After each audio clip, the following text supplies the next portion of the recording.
I think the quarterback with the most pressure on him this season, it's Aaron Rodgers. It's Aaron Rodgers of the New York Jets, because I think this year for Aaron Rodgers and the Jets, anything less than a Super Bowl, it's a failure. Anything short of putting that second ring on his finger and giving the Jets and their long-suffering fans their first Super Bowl championship since 1969. Anything short of that, I think is a big-time failure here in year number one. And why I'm saying that, why I'm going down the path of Aaron Rodgers, the one with the most pressure on him of any quarterback this season, it's because of what we saw in Hard Knocks just this past week. All right, by this point, I'm sure everyone has seen Hard Knocks. If not, you heard about it. And what you know is, from episode number 1, it was basically an Aaron Rodgers love fest. All about how happy he is, all about, how his teammates are rallying around him, how great everything is. Everything was hunky-dory in Jets land in episode number 1, primarily because they got their new signal caller. But when you look kind of past, or maybe even I should say look through, all the positives, all the happy-go-lucky moments, all the fluff moments, frankly, that were featured in the debut episode of this year's Hard Knocks, when you look past all that, that episode revealed that Aaron Rodgers has everything he needs to succeed. He's happy because he got everything he could not get in the last few years in Green Bay. If we quickly go back to the last 2 to 3 years of Aaron Rodgers' time in Green Bay with the Packers, they came up short. They never got to a Super Bowl, despite the fact that a lot of us thought they were going to get there. And there were a lot of excuses built in as to why Rodgers and co. couldn't get there. Right? He didn't have a second receiver. That was a big thing. He had Devonta Adams, but no other second receiver to take some pressure off or to make plays. He's at times where the defense completely let him down, could not get a stop, could not get off the field, were not reliable. He had situations where Matt LaFleur's decision-making was, we'll call it, questionable at best. 4th and 5, down by 8. Let's run the field goal unit out there against the Buccaneers back in 2021. Not the best idea whatsoever. And he did not have the power and say within the organization that you would think and assume a franchise quarterback had. So, and I'll be honest, I am in this group even a few years ago. I think I've wised up recently and changed my opinion. But I was definitely in this camp at one point in recent time, defending Aaron Rodgers, blaming the Packers for not getting over the hump because of what they failed to do to put around Aaron Rodgers. But all of those excuses I just listed were realistic and legitimate excuses talked about over the last few years as to why the Packers never got even just back to a Super Bowl, let alone win the second one under Aaron Rodgers' time there. And so when you look at what he didn't have in Green Bay, and now you fast forward to what he has in New York, he's got it all.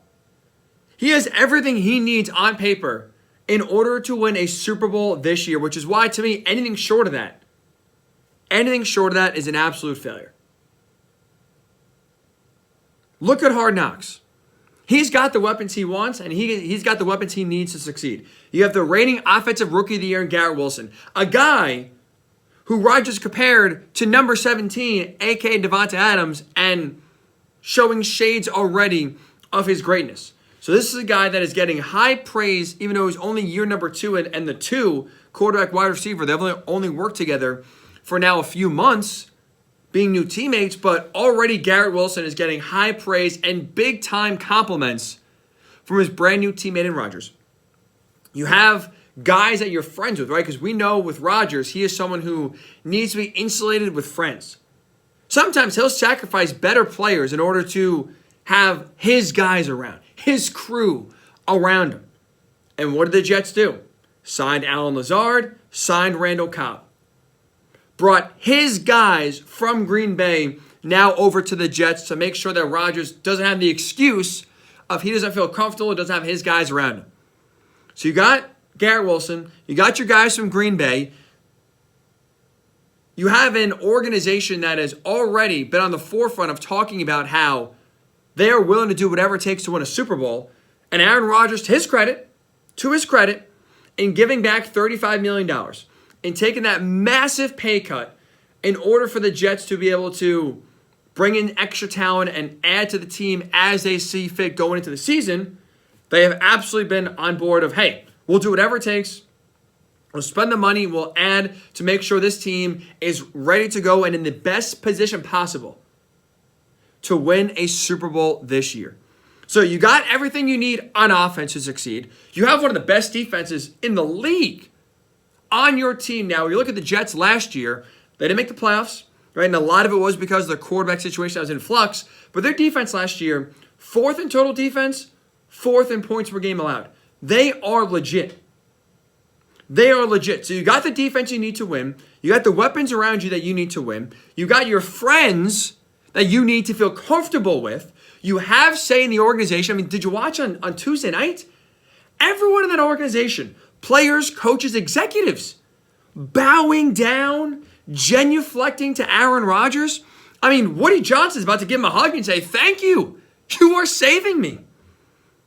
Aaron Rodgers runs that organization. He is getting the power that he did not have in Green Bay and getting the power that I think most franchise quarterbacks should be able to get. But he has say now in personnel. He has say in decision-making. He is basically the offensive coordinator. Again, even Nathaniel Hackett, I think the reason why him and Nathaniel Hackett have such a strong relationship is because Rodgers talks, Hackett listens. He doesn't push back. He doesn't question. He doesn't say no. Aaron talks, Hackett executes.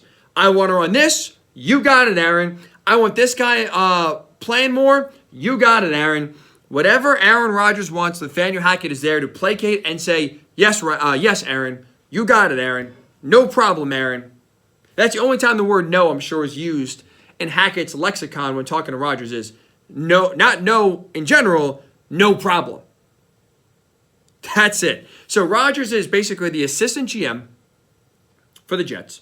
He is the offense coordinator.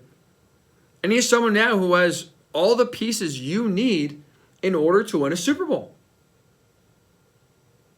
So you look at Hard Knocks on Tuesday night. Yeah, it's a love fest. Yeah, we could do without all of these fluff pieces and all the fairy tales and conveniently ignore a lot of the turbulence that happened this offseason and turbulence that happened in Green Bay that led to his trade in the first place. But when you look past all that joy, see what's going on here.